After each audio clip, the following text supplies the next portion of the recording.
இன்றைக்கி நம்ம பார்க்க போகிறது ஒரு மீன் குழம்பு ரெசிபி. இது வந்து வாழை மீனுன்னு சொல்லுவாங்க. இதை வந்து சுண்ணாம்பு வாழைன்னு கூட சொல்லுவாங்க. இதை மோஸ்ட்லி நம்ம வந்து குருமா டைப்பில் தான் வைப்பாங்க. அதாவது இதை தித்திப்பு, வாழை மீன் தித்திப்புன்னு சொல்லுவாங்க. அது எப்படி செய்கிறதுன்னு இன்றைக்கி பார்க்கலாம். இதை வந்து க்ளீன் பண்ணுறது நான் தனி வீடியோ போடுறேன்.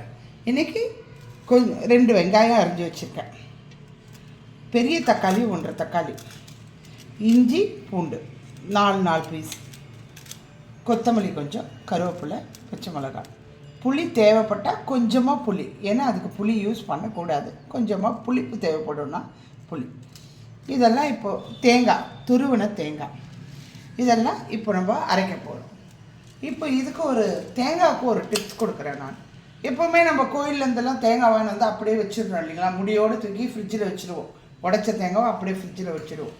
ஆனால் நம்ம அப்படி வைக்காமல் எத்தனை முடி நம்ம உடைச்சிருக்கோமோ தேங்காவை அத்தனையும் துருவி ஒரு பாக்ஸில் போட்டு நம்ம வச்சுருந்தோம், ஒரு கண்டெய்னரில் போட்டு வச்சிட்டோம்னா நம்மளுக்கு தேவைப்படும் போதெல்லாம் எடுத்து நம்ம அதை கொஞ்சம் கொஞ்சமாக யூஸ் பண்ணிக்கலாம். அப்போ தேங்காவும் கெடாது, நம்மளுக்கு தேங்காவும் யூஸ் ஆகும். இப்போ ஆரம்பிக்கலாமா ஃப்ரெண்ட்ஸ்? ஃபஸ்ட்டு வெங்காயத்தை மிக்சியில் போட போகிறோம். வெங்காயம், பச்சை மிளகாய், தக்காளி, இஞ்சி பூண்டு எல்லாத்தையும் மிக்சியில் போட போகிறோம்.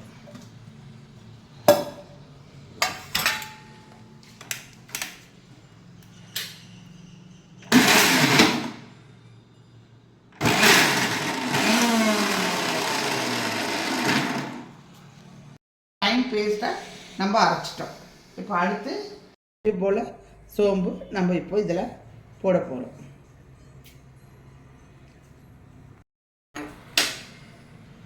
கொஞ்சம் போல் எண்ணெய் நம்ம இதில் ஊற்றிக்கணும்.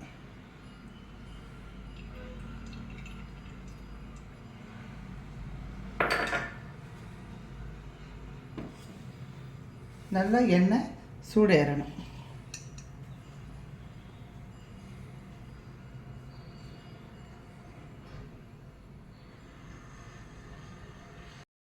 உப்பு சேர்த்தாச்சு.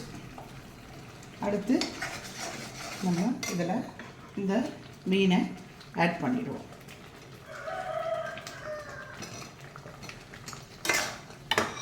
மீனை ஆட் பண்ணிடுவோம். இதை இப்படியே விட்டு நம்ம தேங்காவை அரைச்சி வச்சுருக்கோம். நம்ம தேங்காய் கட்டினால அதை நல்லா இப்போது ஃபைன் பேஸ்ட்டாக அரைச்சிருக்கோம். இப்போ அந்த தேங்காவை இதில் ஆட் பண்ணணும்.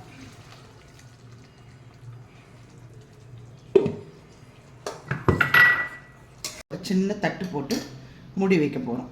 அது ஒரு 5 மினிட்ஸ் வந்து கொதிக்கணும். 10 நிமிஷம் ஆயிடுச்சு. இப்போ நம்ம ஓப்பன் பண்ணி பார்ப்போமா? நல்லா எண்ணெய் மேலே திரிஞ்சு வந்திருக்கு பாருங்கள் ஃப்ரெண்ட்ஸ். இப்போ இதில் கொஞ்சம் கருவேப்பிலை, கொத்தமல்லி எடுத்துக்க போகிறோம். எடுத்துகிட்டு இப்போ நம்ம குழம்ப கலரி பார்ப்போம்.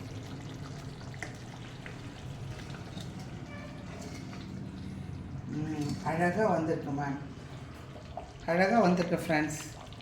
இப்போது இதை நம்ம என்ன பண்ண போகிறோம், ஒரு கிண்ணத்தில் ட்ரான்ஸ்ஃபர் பண்ணலாம். ஒரு பவுலில் குழம்ப எடுக்கலாம்.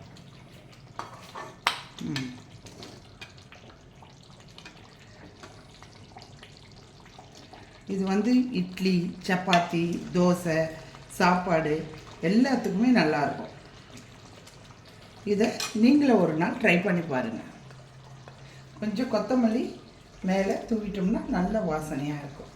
நீங்களும் இந்த குருமாவை, வாழை மீன் தித்திப்பை நீங்கள் ட்ரை பண்ணி பாருங்கள்.